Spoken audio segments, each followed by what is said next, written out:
Hola, buenas noches. Mi nombre es Daniel Céspedes Gómez, del grupo de uno, del grupo de manejo de fluidos y sólidos. Eh, en este video voy a hablar sobre los tipos de medidores de densidad, los instrumentos que se utilizan para medir la densidad. Pero pues primero, para empezar, debemos definir qué es la densidad. Entonces,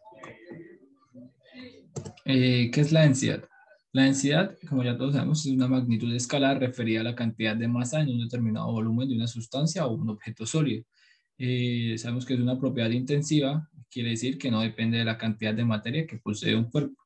Pues su fórmula ya todos las conocemos, que se simboliza por la letra griega ρ igual a la masa sobre el volumen. Entonces, el primer instrumento que vamos a mirar que se usa para medir la densidad es el pignómetro.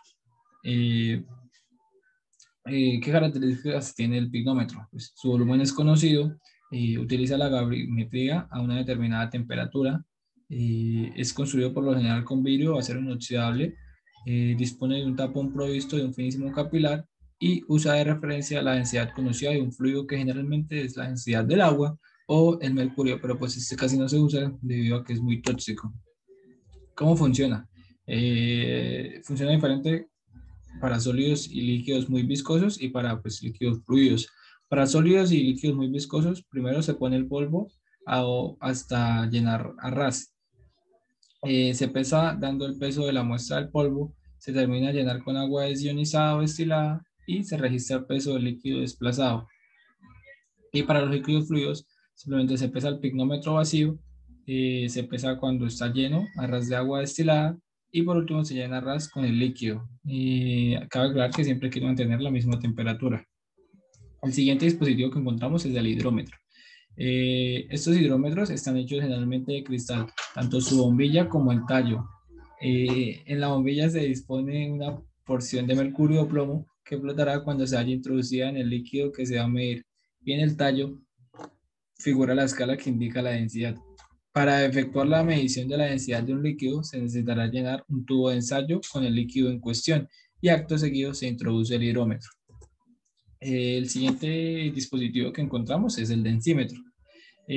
Como ya sabemos, sirve para determinar la densidad relativa de los líquidos sin necesidad de calcular antes su masa, conductividad y temperatura.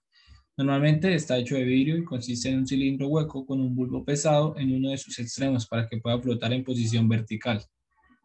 El densímetro se introduce verticalmente y con cuidado en el líquido y se deja en reposo hasta que flote libre y verticalmente. Y luego se observa en la escala graduada en el vástago del densímetro su nivel de hundimiento en el líquido. Esa es la lectura de la medida de la densidad relativa del líquido. El siguiente dispositivo que encontramos es la balanza de Moore.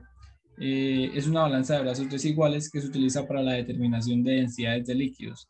La balanza de Moore-Westphal, al igual que otras balanzas hidrostáticas, tienen su fundamento en el principio de Arquímedes. Este principio establece que todo cuerpo sumergido total o parcialmente en un fluido experimenta una fuerza vertical hacia arriba llamada empuje hidrostático o de Arquímedes. Simplemente empuje, cuyo valor es igual al peso del fluido desalojado y cuya línea de acción pasa por el centro de gravedad del fluido desalojado. El siguiente que encontramos es la balanza hidrostática. Es del mismo tipo de la balanza anterior. Una balanza hidrostática es un tipo de balanza destinada al estudio del empuje ascensional ejercido por los fluidos sobre los cuerpos inmersos en ellos.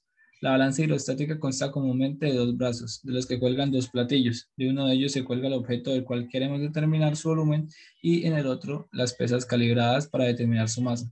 Una vez determinada, se sumerge al objeto en agua destilada y se calcula de nuevo la masa del objeto.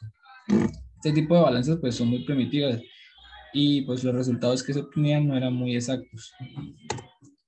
Y ya para finalizar, tenemos los grados API, que son los grados API. Los grados son una medida de cuánto pesa un producto de petróleo en relación al agua. Si el producto del petróleo es más liviano que el agua y flota sobre el agua, su grado API es mayor de 10. Los productos de petróleo que tienen un grado API menor que 10 son más pesados que el agua y se asientan en el fondo. Y eso fue todo. Gracias.